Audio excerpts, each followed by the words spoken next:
Okay, तो आज हम देखेंगे फुटप्रिंट्स। चैप्टर 7 है मराठी का। प्रसिद्ध कवी, गीतकार, कथाकार, नाटककार त्यांची माझ्या आभाळाची गोष्ट, धम्मधारा या आनाम शहरात हे काव्यसंग्रह, जग्गू भैया जिंदाबाद, जादू की झप्पी, आणखी एक स्वल्पविराम या किशोरांसाठी कथा, कादंबऱ्या, 2.5 अक्षरांची गोष्ट, हा ललित लेखसंग्रह इत्यादी पुस्तके प्रकाशित आहे। माझ्या आभाळाची गोष्ट या काव्यसंग्रहाला साहित्यकला यात्री या संस्थेच्या पुरस्कार, गीत लेखनासाठी सामाजिक वनीकरण खात्याचा पुरस्कार, राज्यस्तरीय नाट्य स्पर्धेत सर्वोत्कृष्ट लेखनाचा पुरस्कार यांसारखे पुरस्कार प्राप्त झाले। ग्लोबल वॉर्मिंगमधून आपल्या धरणी मातेला वाचवण्यासाठी वृक्ष संवर्धनाबरोबरच व्यक्तित्व वाहनाऐवजी सार्वजनिक वाहतूक व्यवस्थेचा अधिकाधिक वापर करावे, त्यासाठी आपली जीवनशैली बदलावी असा संदेश प्रस्तुत पाठात लेखकांनी दिला आहे। पर्यावरण संवर्धनाचे महत्त्व विशद करून तंत्रज्ञानाचं गंमत सांगणारी ही विज्ञान कथा अंतर्यामी विचार करायला लावणारी आहेत। इस लेसन में हमें देखने मिलेगा कि हमारा जो ग्लोबल वार्मिंग है वो कैसे बढ़ रहा है, उसको किस तरह से हमें बचाना है, हमारी धरती माँ की सुरक्षा करनी है और पेट्रोल वगैरह का यूज़ ना करके नॉर्मल ट्रांसपोर्ट का यूज़ करना चाहिए, जिससे हमारे ग्लोबल वार्मिंग ना बढ़े। करेक्ट। जितना हम लोग केमिकल ये करते रिलीज़ करते हैं उतना ज़्यादा ग्लोबल वार्मिंग बढ़ती है। देख रहे हो अभी मई में कभी बारिश होती है नहीं, बट इस साल मई में बारिश हो रही है। इसका मतलब क्या है? ग्लोबल वार्मिंग हमारी बढ़ रही है। जिस सीज़न में जो होना चाहिए वो सीज़न में वो नहीं हो रहा है। विदाउट रीज़न, विदाउट सीज़न सारे काम हो रहे हैं। दैट मीन्स कि ग्लोबल वार्मिंग बढ़ रही है, कभी भी कुछ भी हो सकता है। करेक्ट। और ये हमारी सबकी गलती है जिसकी वजह से ये सारी चीज़ें हो रही हैं। अभिषेकने दार उघडलं आणि कामवाले रेखा मावशी आत आले। अभिषेक ने दरवाज़ा खोला और कामवाली रेखा मावशी अंदर आई। आल्या आल्या त्यांनी किचनमधील सिंकमध्ये वाट पाहणाऱ्या भांड्याकडे आपला मोर्चा वळवला। अभिषेकला आज उठायला उशीरच झाला होता। काल त्यांच्याकडे सुमित आला होता कानपूरहून। सुमित म्हणजे अभिषेकचा आते भाऊ। अभिषेक का भाई था, मतलब आते का आत्यांचा मुलगा, ऐसा मतलब उनका लड़का था। ठीक है। वो आया हुआ था कानपुर से। तो IIT कानपुराला शिकत होता। कहाँ सीख रहा था वो? कहाँ पढ़ता था? IIT कानपुर। काल संध्याकाळी सुमित आल्यापासून गप्पांसोबत सुमितचा लॅपटॉपवर त्यांनी केलेले नवे प्रोजेक्ट अभिषेक पाहत होता। त्यामुळे रात्रि झोपायला 2 बजे। उन लोग प्रोजेक्ट वगैरह देख रहे थे लैपटॉप पे, जिसकी वजह से रात को सोने में 2 बज गए। काय हो हे, तुम्हीच फरशी पुसता आणि तुम्हीच ती घाण करता। हॉलमधून स्नेहलचा आवाज आला। क्या है ये, तुम पोछा लगा रही हो और तुम गंदगी भी कर रही हो, ऐसा स्नेहल का आवाज़ आया। अब स्नेहल किसको चिल्ला रही होगी? काम वाली रेखा मावशी। करेक्ट। अभिषेक हॉलमध्ये आला तर रेखा मावशी फरशी पुसत होत्या, पण मागेच्या त्यांचे पायाचे काळे कमळकट ठसे पुसलेल्या फरशीवर उमटले होते। स्वच्छतेची भोगती असलेली स्नेहल त्यामुळे त्रासली होती। रेखा मावशी बिचाऱ्या वर मल्ल्या होत्या। अब स्नेहल को पूरा साफ सफाई चाहिए। और रेखा मावशी पोछा लगा रही थी और जब पीछे पीछे हट रही थी तो उनके पैर की जो गंदगी थी, मिट्टी, वो उसकी निशान पड़ रहे थे। अवो स्नेहाताई, मी कुठं एसीत बसून शान काम करते बाई। मैं कहाँ पे एसी में बैठ के काम कर रही हूँ, है कि नाही? सेना मातीत काम करावं लागतं। आना का आमच्या वस्तीचा रस्ता बी समदा उखडले आहे। समधी धूळ लागती पायासनी आन 10 मिनिटाला हातपाय धुवायला येड बी नाही, आन पाणी तरी कुठं हाय बक्कड। 10-10 मिनट पे हाथ पैर धोने के लिए ना समय है ना ही पानी है। हमारे जहाँ हमारी बस्ती है वहाँ पे रास्ता भी बहुत टूटा फूटा है, पूरा मिट्टी मिट्टी है। सॉरी मावशी, खरंच सॉरी। सॉरी मावशी, खरंच सॉरी। पण आपण त्यांच्या मडकट पायाबद्दल बोललो याचं स्नेहाला कसन तरी वाटले। तिला टाचेला फाटलेली अगदी पातळ झालेली त्याची चप्पल आठवली। रेखा मावशीचा खडखडीत आवाजानं सुमितही जागा झाला आणि हॉलमध्ये आला। सगळा प्रकार त्यांच्या लक्षात आला। तेवढ्यात पावडे काकाही आले। आज बाबा आणि पावडे काका कुठल्याशा कार्यक्रमाला जाणार होते। तब तक स्नेहा का ध्यान चला गया रेखा मौसी के चप्पल पे, जो चप्पल पूरी घिस गई थी। उसमें होल हो चुका था कि जब वो चलती थी तो नीचे का मिट्टी उनके पैर में लगता था। और ये सारे आवाज़ों से सब लोग जग गए। तब तक पावड़े काका आ गए। पावड़े काका के साथ उनके पापा को आज बाहर जाना था किसी कार्यक्रम में। स्नेहल ने पावड़े काकांना पाणी दिलं। फरशी पुसणाऱ्या रेखा मावशींचे लक्ष पावड़े काकांच्या तळव्यात गेले। एकदम गोजिरा गुलाबी तळवा, कुठंच चिरण्यात नाही, काही नाही, एकदम लोण्यागत पाय हा काकांचा। अचानक से रेखा मौसी का नज़र पावड़े काका के पैर पे गया, जो एकदम साफ, मुलायम, सुंदर, गुलाब के फूलों की तरह, मक्खन की तरह उसको लग रहा था। ना कहीं चीर कटा फटा कुछ नहीं था। रेखा मावशी स्वतःचीच पुटपुटल्या। त्यांनी स्वतःच्या पायाकडे पाहिलं। अपने पैर के पास देखी, पायाला कितीतरी चिरण्या पाय हाय काकांचा, चिरड्या पडल्या होता। माती धूळ बसून त्या काड्या पडल्या होता। अभिषेक स्नेहलचे बाबाही तयार होऊन हॉलमध्ये आले। मामा, मी एक ॲप तयार केला आहे। त्या ॲपचं सहाऱ्याने आपण कोणाचे पाय किती स्वच्छ आहे हे सांगू शकतो, सुमितने सांगितले। सुमित ने क्या बोला? बोलो। हाँ, मैं सुमित कौन था? उनकी बुआ का लड़का। आते मतलब कौन होती? बुआ होती है ना, उनकी बुआ का लड़का था। उन्होंने बोला मामा मैंने एक ऐप रेडी किया है, जिस ऐप के ज़रिए मैं पता कर सकता हूँ कि किसका पैर कितना साफ सुथरा है। हु इज कमिंग? Sir, okay. किसका पैर कितना साफ सुथरा है मैं पता कर सकता हूँ। सुमित, अरे पाय स्वच्छ आहेत की नाही हे सांगायला ॲपची काय गरज आहे? तुम्हा टेक्नोस्वी लोकांना कशांचेही ॲप कारणाशिवाय काही सुचत की नहीं? तुम लोग ये टेक्नोलॉजी जो बच्चे हो, तुम लोग को हर चीज़ में ऐप वगैरह का ज़रूरत पड़ता है। देख के भी मालूम पड़ता है ना, खराब है कि अच्छा है। अरे सगळ्यात भारी ॲप डोक्याचा कवटिता है। सबसे अच्छा ऐप हमारे दिमाग में है, हमारा दिमागी ऐप है। हे विसरलात कि तुम्ही लोग ये भूल गए क्या तुम लोग? बाबांनी अनाठाई टेक्नॉलॉजीबद्दल आपली मळमळ व्यक्त केली। मामा, गंमत तर बघ तू माझ्या ॲपची, त्याचं नाव आहे फुटप्रिंट्स। असं म्हणत सुमितने आपला स्मार्टफोन काढला।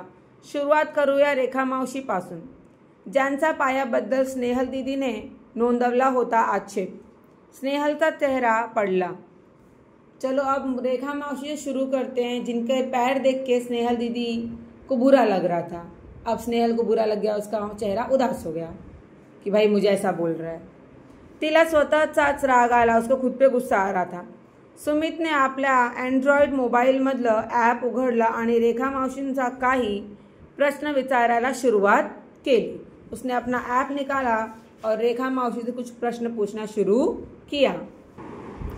मावशी, तुम्ही राहता कुठे? त्या टेकडी पल्याड मावशी म्हणाल्या। इथून किती किलोमीटर आहे? 3 किलोमीटर है कि नहीं? उसने जवाब दिया। तुम्ही कशा आलात इथेपर्यंत? कैसे आई यहाँ तक? गेल्या महिन्यापासून चालतात येत होते, पण आता माझ्या लेकानं एक सायकल दिली मला, तवा आता साइकिल नहीं येते। पहले तो पिछले महीने तक तो मैं पैदल चल के आती थी, बट अभी मेरे बच्चे ने मुझे एक साइकिल दिया है खरीद के, तो मैं साइकिल से आती हूँ।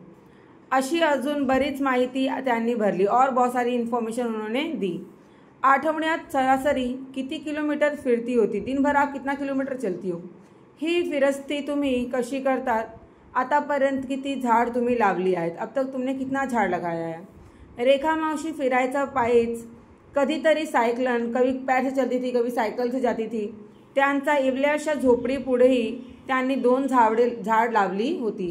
उनकी छोटी सी झोपड़ी के सामने भी उन्होंने 2 झाड लगाया था. त्यातलं एक लिंबोडची होतं, पण एवढी सगळी माहिती तुम्ही का घेतोय तेच कुणाला कळेना. इसमें से एक नींबू का झाड़ भी लगाया था, पर ये सब इन्फॉर्मेशन सुमित क्यों ले रहा है ये किसी को पता नहीं था. पता नहीं चल रहा था. रेखा मावशी तर फाड गडबडून गेल्या आणि आता पहा या आहेत रेखा मावशींचा फुटप्रिंट्स. असं म्हणत त्यांनी मोबाईल कसलं बटन दाबला आणि स्क्रीनवर पायपुसणीचा आकाराचा एक निळा चौकोन उमटला. अगदी आभाळाच्या निर्भर तुकड्यासारखं सगळे वासून पाहत होते आणि त्या निळ्या तुकड्यांचा मधोमध 2 पावली उमटली. एकदम चंदेरी वरखात मडलेली आणि खाली इंग्रजीत शब्द उमटले, silver footprints, the most clean footprints. Rekha मौसी का फुटप्रिंट्स कैसा है? सिल्वर फुटप्रिंट्स है, मतलब चांदी का, और मोस्ट क्लीन, सबसे सुंदर, सबसे स्वच्छ इनका ही फुटप्रिंट्स है. वाह, पाहिले तर रेखा मावशींचे पाय चंदेरी आहेत, एकदम स्वच्छ, झऱ्याचा स्फटिक स्वच्छ पाण्यासारखी. सुमित ओरडला. सुमितने चिल्लाया. हे भलतंच. रेखा मावशींचा पायाकडे पाहत पावड़े काका म्हणाले. पावड़े काका ने बोला, देखो उनका पाँव जरा देखो कैसा है, और उनका पाँव चांदी का एकदम सुंदर. सुमितनं हलकेच पावड़े काकांचा गोजेऱ्या तडव्यात पाहिले आणि म्हणाला, काका आपण तुमच्या पायाचं पाहूया का? चलो अब आपके पैर का देखते हैं कि आपका फुटप्रिंट्स कैसा है. त्यात पायाचं काय? हे बघ माझे पाय किती स्वच्छ आणि मऊसूत आहे. उसमें देखना क्या है? देख मेरे पैर को कितना साफ सुंदर है. पावड़े काका पाय सगळ्यांना दाखवत म्हणाले. पण चला काय सांगते तुमचं ॲप ते तरी पाहूया. त्यांनी पुस्ती जोडली. चलो देखते हैं तुम्हारा ऐप क्या बोलता है, वो भी देख लेते हैं. सुमितने पावड़े काकांच्या डेटा ॲपमध्ये भरायला सुरू केला. काका ते तुम्ही कुठून आलात? विश्रांतवाडीहून. कसे आला? अर्थात काराने आला, मतलब कार से आए वो. 20 किलोमीटर काराने. तुम्ही एकटेच? सुमितची शंका. 20 किलोमीटर आप आए अकेले कार में बैठकर? हो का, अच्छा. पण काका आठवड्यातून तुमचं फिरण किती होते, मतलब चलते कितना हो? अरे माझे ऑफिसच्या माझ्या घरापासून 16 किलोमीटर आहे. रोजचे 35-40 किलोमीटर तर नक्कीच होतात आणि हे सगळं कारानं. तुम्ही एकटेच ये जा करता, मतलब इतना 35-40 किलोमीटर आप कार से आते जाते हो डेली? हो, नाहीतर काय, बसला लटकत जाऊ म्हणतोस? काका चिडून म्हणाले. तो तुम्हाला क्या मर्जी, कहीं से लटक के जाऊँ आऊँ? गुस्से में बोले.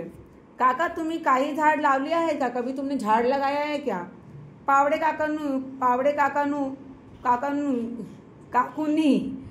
काकूंनी कुंडीतल्या रोपांकरिता माती मागितलं तर ती आडून देड होतं नाही काकांना. ते झाड काय लावणार?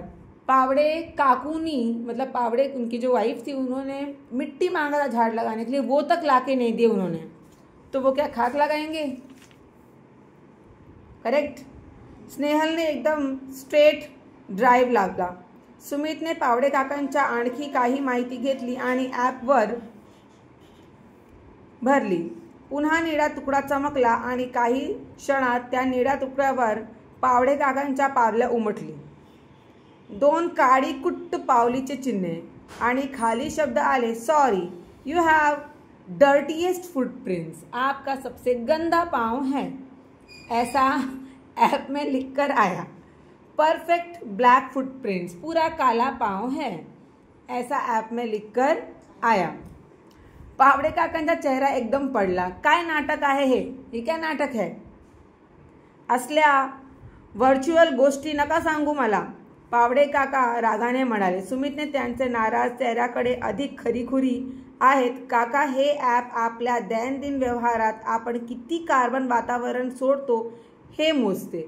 हम लोग अपने डेली के वातावरण में कितना कार्बन छोड़ते हैं, रिलीज़ करते हैं, वो ये हिसाब किताब करता है, उसके बाद बताता है।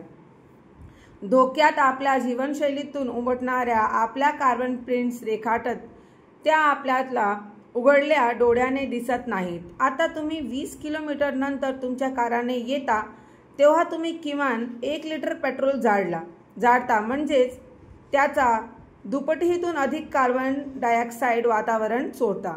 मतलब आप आए भी 20 किलोमीटर जाओगे भी और आप 1-1.5 लीटर उसका पेट्रोल जलाओगे और कार्बन डाइऑक्साइड रिलीज कर रहे हो, तो हमारा पॉल्यूशन तो बढ़ रहा है ना, लोग वही सांस ले रहे हैं, लोगों के अंदर जा रहा है, तो आप तो एक तरह से गंदगी फैला रहे हो, तो आपका फुटप्रिंट्स कैसे अच्छा हो सकता है।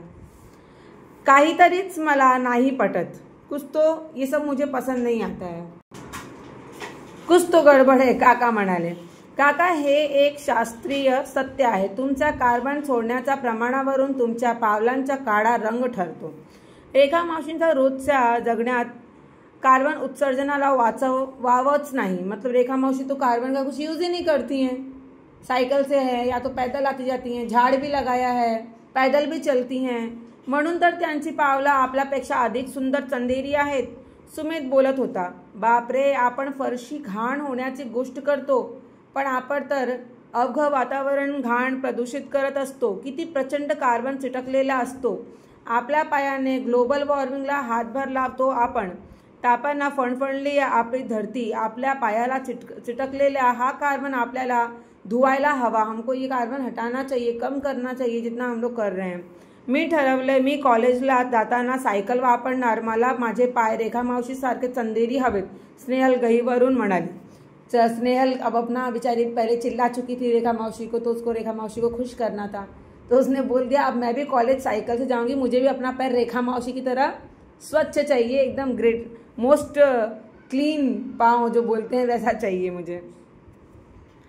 अभिषेक भरावरून म्हणाला, माझ्या तर कॉलेजच्या समोर बस स्टॉप आहे, आजपासून मी बसनच ये जाण करणार, ठरल एकदम। खरं आहे पोरांनो, आजकाल चालन साइकिल वापरण विसरूनच गेलो आपण। आजकल चलना साइकिल चलाना तो हम भूल ही गए हैं, स्कूटर है, बाइक है, कार है, झुम झुम ब्रुम ब्रुम करके निकल जाते हैं। अगदी कोपऱ्यावरून भाजी जरी आणायची असली तर आपण बाईकला किक मारतो आणि पुन्हा व्यायाम करिता वेगळं मॉर्निंग वॉकच नाटक करतो। भाजी भी लाना है तो हम बाइक को किक मार के जाते हैं और सुबह सुबह नाटक करेंगे, वॉक पे जा रहे हैं, एक्सरसाइज कर रहे हैं। बसनं प्रवास करण तर आपल्याला कमीपणाच वाटते, पण आपल्या पायाने चिटकलेल्या कार्बन प्रमाणात ठेवण्याकरिता public transport is the must. अभिषेकचं बाबा म्हणाले, public transport is the must. जो बस वगैरह है वो ठीक है, वो तो सब लोग भर भर के एक साथ जाते आते हैं ना। रेखा मावशी सगळ्यांचं बोलणं लक्ष देऊन ऐकत होत्या। बोलता बोलता हलकेच त्यांनी आपल्या पायाचा फरशीवर ठसे ओल्या फडक्याने पुसून घेतले। पाहिलं तर किती सहजपणे पुसल्या आपल्या मळल्या पायाचे ठसे रेखा मावशी, सुमित म्हणाला।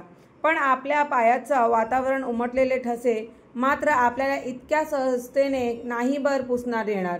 मतलब हम लोग जो आपके पैर से मिट्टी लगी है वो तो तुरंत मिट गया, लेकिन जो हम लोग गंदगी फैला रहे हैं वातावरण में वो इतने जल्दी खत्म होने वाला नहीं है। त्याकरता आपल्याला झाड लावावी लागतील, इसके लिए हमको झाड लगाना चाहिए। हिरव्या गर्द झाडांनी आपली काळीकुट्ट पावले थोडी तरी उजड होतील।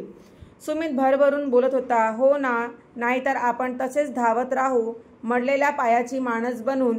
पावडे काका बोलले आणि त्या निड्याशार तुकड्यावर चांदण उमडल्यात त्याने भास झाला कि ऐसा क्यों हुआ। तो आप लोगों को भी झाड़ लगाना चाहिए और हरियाली फैलानी चाहिए, वातावरण को स्वच्छ रखना चाहिए।